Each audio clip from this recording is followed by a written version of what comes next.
Hey guys, it's me, Tiffany Parker. Welcome in, welcome in. If you are new here, I am the owner of The Livable Forest, Houston's #1 social media network. And today we are talking about how to prepare for market. So I got my notes and we're going to start off right away with product and inventory. So the first thing, you need to have a stocked inventory. Too many times when I've gone to market, people are literally running out of stuff, and it's not because it's so busy that they sell out. No, they are running out of stuff because they underestimate the amount of traffic that is going to be at market. This can go for any market, and we're going to talk about the rest of the stuff to determine how much you need to bring. But for right now, you need to have a stocked inventory. So that means your table is full. Once your table is full, underneath your table, you need to have backup of what's on the table. Don't come out here with just enough to put on to cover your table. You could have 2-3 people come by and literally clear you out. And then you're like, dang, I could have made some more money, but I didn't want to pack too much stuff. Okay? Stocked inventory, and that goes right into what I mean by backup stock. That's that under the table stock, okay? Organized product display. This is still under product and inventory category. You need to organize your product display according to what I would do would be according to my best sellers. So what would be in the front or in the middle of my table would be like my best sellers and what I have the most stock of. And then to my left and to right will be things like my secondary and third items. So first, middle, what I'm selling the most of, either online, through Facebook, whatever, or in my store will be in the middle. I will have at least 2 or 3 of those items, of each item on the table, and then maybe 1 item of each, depending on the size of the item. So if it's really big and bulky, obviously 1. But if it's like really itty bitty, maybe 2 or 3, okay, on the table. And then obviously your backup. But that's how I would organize it. I'd also do more. Oh, well, that's in the next one. So we're going to also have price tag and labels. Literally everything needs to be labeled and priced. Every time I walk through market and I'm in people's booths and I'm looking around, I don't know what the price is. I don't know what this is. There's no label on it. There's nothing. And from a shopper's point of view, when I walk into somebody's booth and I see that there's no price and I ask the price, the vendor always goes, that is going to be $10. So it's like, you don't even know what you're charging. You're just saying whatever. And I think some vendors think that's like a good tactic to kind of like upcharge on things, so they don't have to be stuck to one price, and they could charge according to who's coming in, charge according to how traffic is going. But to be honest, to the shopper, I almost feel like I'm being scammed. I almost feel like I'm being scammed. Like, you're charged, you don't even know what the price is. You can't even tell me right off the bat what the price is. Put the price on there. Just put the price on there. You know, if it's priced fairly, or if it's a price that person can afford, they'll buy it if they like it. And if not, they'll move on to something else. And that brings me back to organizing your product display. Have different tiers of pricing. So have a couple of things that are a little bit on the high end, mid range, and then something on the really affordable end, so you can hit every type of person that is walking through. Okay, you don't want to just sell a bunch of cheap stuff, because you'll be surprised. Some of these people go to market and they're not looking for the cheapest thing. They're looking for the most one of a kind, not necessarily expensive thing, but things that they just can't get in the store and they don't mind paying a premium price for. Okay. But yeah, price and tag everything. There should be a label on all products. There should be a tag on all products. Okay. That goes into product packaging. Your packaging should be well designed, well put together, labeled, and priced. I've gone to so many markets where people who are, especially this comes with like food and bakers and people like that, some of these people don't even have like their stuff actually packaged. It's like, there's nothing wrong with it being in a case or anything, but at least when you take it out the case and you put it in a bag, like the bag is folded neatly, it has a label on it, what kind of bread is it, the price of the bread. If you want to add some ingredients, add the ingredients on. Make the packaging pretty. Make it like you are selling this in Target. Make it like you are selling this in a upscale boutique. Make it look like retail, okay? Don't make it look like you cooked it up in your house, okay? Don't make it look like you threw it together 20 minutes before you ran out the door. Make it look like you put some time, effort, and money into your product, because shoppers can tell. Shoppers can tell. I could tell when somebody knows what they're doing and they don't know what they're doing. I could tell when you threw it together, and I could tell when you took your time. I can literally tell, okay? So number 2, booth setup, table and tablecloths. So most standard booths are 10 by 10. 10 by 10, like their booth size. And if allowed, or if you purchase more than one space, then you'll probably have yours 2, 3, 10 by 10s next to each other, right? Average table size is 6 feet long. Usually a black table or a white table, okay? Now, I get it. Some people don't want to invest the money in like a branded tablecloth, but throw something on there. Throw something on there. Because sometimes when you walk by people's booths and you see that it's just a black table, but and there's nothing wrong with that. If it's not scratched up, stained, paint spilt all over it, and all that type of stuff. If it is, put a tablecloth on it. I don't care if it's a black, blue, green, whatever. Just put a tablecloth on it. Okay? Display stands and racks. When I walk into your booth, and say you don't need like racks and stuff like that, but you have things on your table, everything should not just be laying flat. I feel like there should be some dynamic, some dimension. So like get things like crates or something, or little stands to put on your table to like have some elevation into your display. So my eyes, when I'm looking at your table, I'm just not doing this. I can stand at your table and I can look like straight and I can see things. I can look down and I can see things.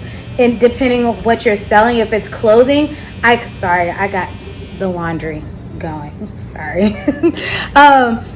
If it's clothing, I should be able to see your clothing clearly, like either on a rack or hanging up on those little rack things that people put up in their on the walls of their tent. You know, just make it look inviting. Make it look as close to a little shop or boutique as possible. That's what I'm gonna say. Signage, child.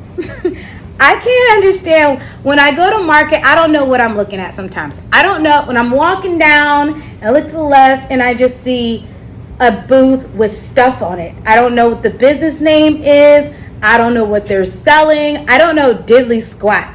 That's not good. That is how you get passed up. That's how you get passed up at market, okay?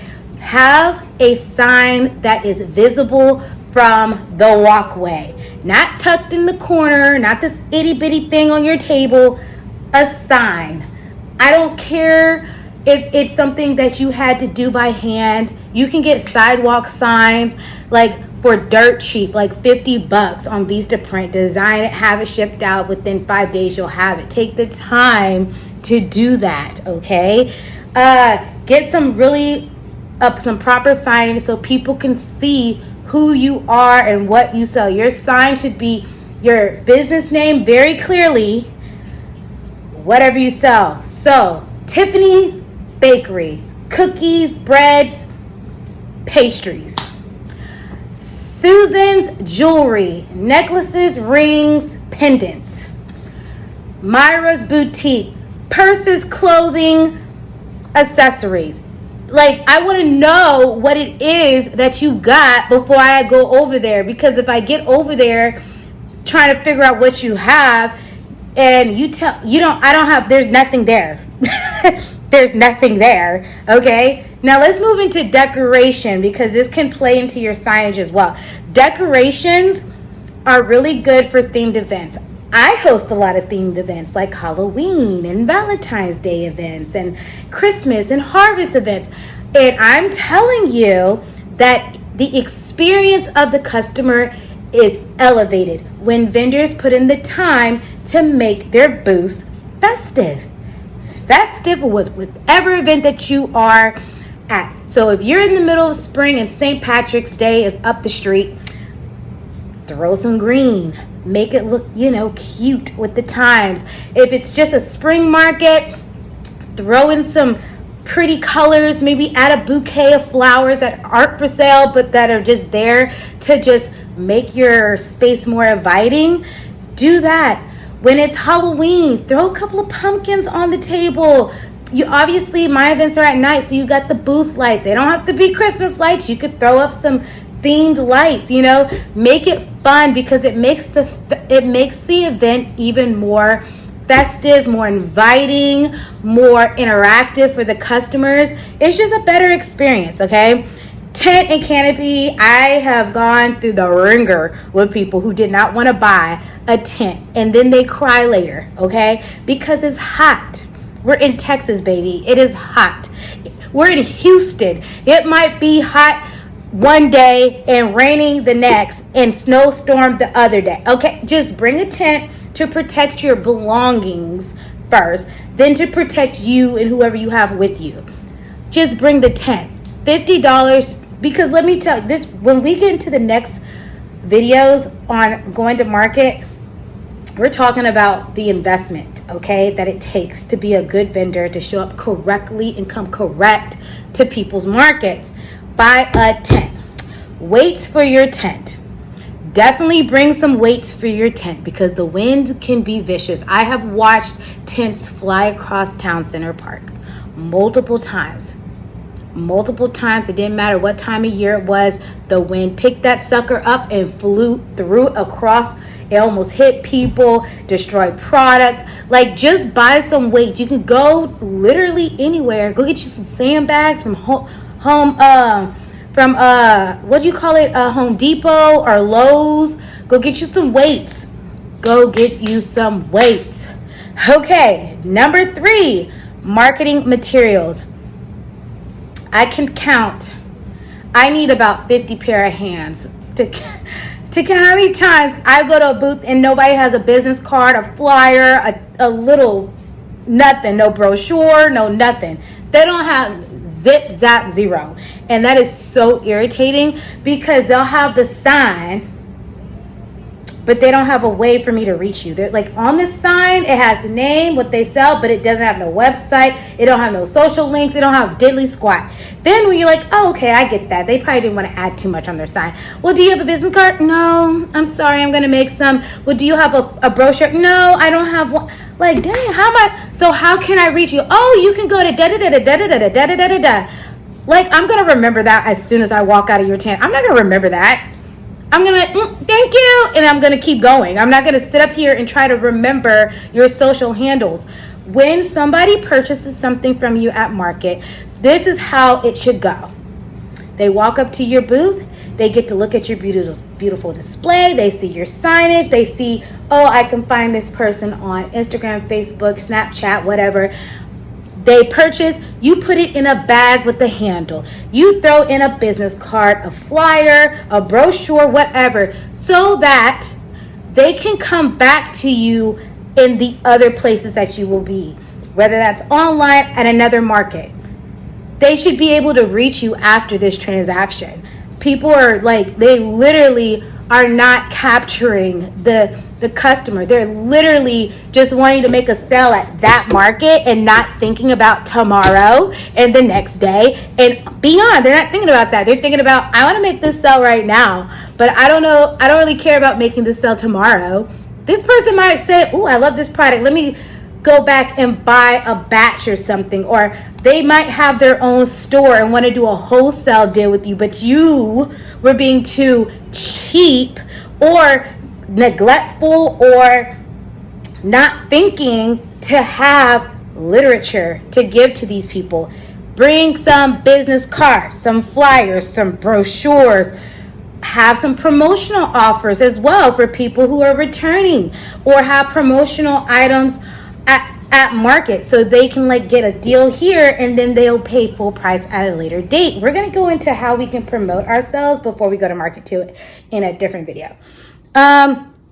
Collect the emails. How do you collect the emails? Well, if you're using a Square, you could always ask them for their email.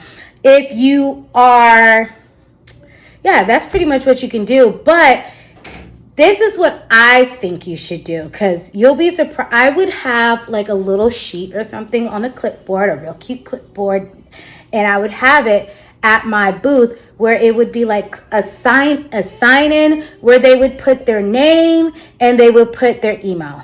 That's all they need. They don't need to put, matter of fact, to make it even easier, they don't even put their name. Just get their email address. You take that email list, you plug it into whatever email service you're using, and you send a email for those people that signed up and thank them for coming by your booth. Send them like a discount, 10, 20%, whatever. And to show your appreciation, to make initial contact with them. Yeah. So an email sign up sheet, okay? And then have your social media information ready. That should be on your literature that you put inside of your customer's bag after they purchase something. Payment and setup. Listen to me good. People are either paying cash or they're doing tap or card, okay? So make sure you have a cash box. Make sure you have 1s, 5s, 10s, and 20s. Stop coming to market with 10s and 20s. Like, how are you making change? Come with a roll of quarters, or like a roll of quarters, dimes, nickels, pennies. Come with maybe 50. I would come with $50 worth of ones. I would come with maybe $25, 5, 10, 15, 20, 25. I would come with $50 worth of ones, $50 worth of fives. I would come literally with probably $50 worth of 10s and maybe $100 worth of 20s. That's it. Put a lock on that sucker and you're done. And just have you a little cash box that's fully stocked with change. There's too many times I have vendors coming up to me asking if I have change. No, I don't have change. I'm not the one vending. Ma'am. No. Have a card reader right along with that, because there's a lot of people who are paying with tap with their phone. So make sure you keep that up to date. Make sure you get the latest. Stay up on the technology and the times, people. People are tapping with their phones. They're paying with their cards or tapping with their cards. So your card reader needs to have both of those functions, okay? Also, you could do mobile payment apps. Like, people like to scan the QR code. I personally don't like doing that, because if you scan the QR code, it's just paying me for whatever. How the heck am I supposed to know what that payment is for? On the business side, like on my back end, I'll tell somebody, oh, go ahead, it's $25. You can scan my PayPal, my Cash App, my Venmo, my whatever in the heck I have, and you could just send the money there. Okay, how are you supposed to know where this money came from? Then on top of that, once I scan it, I send it, then I have to show it to you. While you're working with other customers, I'm waiting on over here trying to figure out, is she going to see if I sent this? I'm trying to show you so I can go do the next thing. That to me is a very complicated process. Cash or card. Like, I personally, I don't want to scan a QR code, because if the internet's bad or whatever, and I can't get it to scan, it won't come up, all of that is a hassle. Nobody goes into Walmart and scans QR codes. Nobody's going into Target scanning a QR code to pay for something. Because guess what? Unless that QR code is specifically for that product, you aren't going to know on your back end what the heck you sold. That means you will have to look at all these payments that come in from that particular market, and then while you're getting paid from the market, you could be getting all types of other things coming in. People could be sending you money. Your friends, your mama, your daddy could be sending you money. You don't know what's what. So you got to sit up here and try to figure out, based off of what you got in inventory, what you sold at this market, and try to, that's just too much. That's just too much. Cash And when I'm taking cash for stuff, what I would do, what for me, I have an inventory. I would have an inventory list of the different products that I sell. So when somebody's paid for like these bracelets, $40, okay, for these bracelets, I'll see, okay, so I got beaded bracelets. I had 30 of them or whatever. I sold 2 of them. They're each at, like, on your inventory, it should say what the product is, the quantity, how many you got with you, how much is it per unit, and then how much you sold. And then when you're done, you should be able to say, I got X amount left over, the whole 9. Okay, so you have to do inventory. I would do it really before I come to market of everything you got. And then after market, when you get home, some people do it while they're at market, which I wouldn't do until literally after I got home and I got everything back into my store, back into my office, or wherever the heck you got your stuff. And then I do my inventory like that. And then look at how much money I made, look at my inventory, and it all should add up. But when you're using like QR codes, it is not for a particular product, then it makes it harder for you. You got to do more thinking, take more time. If you want people to use QR codes to pay for something, when you label and price your item. So if I take this bracelet, on my label, I could have a QR code that is strictly for this bracelet. It has the price on there. It has what type of bracelet it is. It has a QR code. Somebody scans that QR code in your system, it'll register as this bracelet. So when they pay you and they scan it, they take it, it's going to register in your system that this individual bracelet was sold. That's the only way it makes sense to be able to keep track without having to do a whole lot of extra logistics, okay? Similar to Sam's. You go to Sam's. If you don't want to wait in a line, you scan the actual item. It comes up on their phone, on your phone if you have their app, and it shows you scanned this box of chicken. It's $12.99. You got one of them. You can check out right there. That's the only way it makes complete sense, okay? Let's see. Where are we? Card reader, mobile payment, backup power. Bring you a battery pack. I don't care if the coordinator tells you that there's electricity. What if everybody and their mama needed electricity that day? Okay? Most people, unless you're paying for electricity, like you're paying for an outlet, you may actually not get electricity. So come with a power box, a power bank, or a power whatever. You can literally charge it overnight. It should last 12 to whatever hours. It's long enough for a 5 to 6 hour market. And there you could power your entire booth, your cell phones, whatever, on that power block. Because guess what? Even if there is electricity, what if it's not working that day? What if there's a malfunction going on and it has nothing to do with the coordinator? It's the venue's fault. There just happened to be no electricity. Bring your backup. Who cares what anybody, the coordinator tells you, the event producer, the venue, whatever. Who cares what they tell you? Bring you a backup battery, okay? Personal comfort and essentials. And I think after that we got 2 more. Personal comfort and essentials. Bring you a chair. I should have put this way over there under booth setup. Bring you a comfortable chair. Don't come bringing you one of those folding metal chairs because you're not going to be comfortable.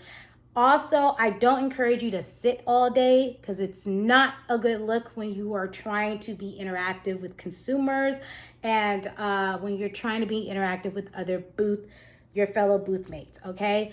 I suggest that when there is traffic, everybody should be up, standing. This is an ideal booth setup. You got your setup, you have yourself and a helper and maybe a third person, the third wheel. You are doing the actual selling. Your supports, what they're doing, what they should be doing. One should be going and getting food and snacks if necessary. The other one should be outside the booth, handing out flyers as people come by, handing out business cards. things like that, handing out the samples, whatever. That's what that support person should be doing. Your support people, okay? And 3 people is good at a market. You as the business owner, you are the face, you are there all the time, and you're talking, you're interacting, you're selling, you're explaining what you have, while your other person is doing the marketing and the advertising for you. And this one is like, oh, we ran out of this. Let me restock this.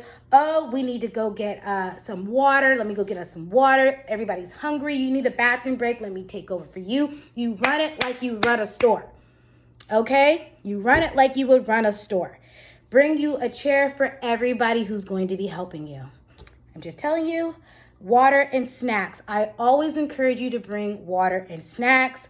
Weather gear. Don't come out here in heels. I had one vendor, it was the middle of summer, and she was out there in heels and a pencil skirt trying to look cute.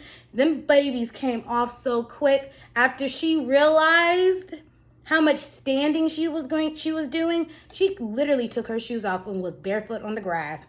Come out in comfortable shoes. I wouldn't even wear flip-flops. I would literally wear some comfortable tennis shoes.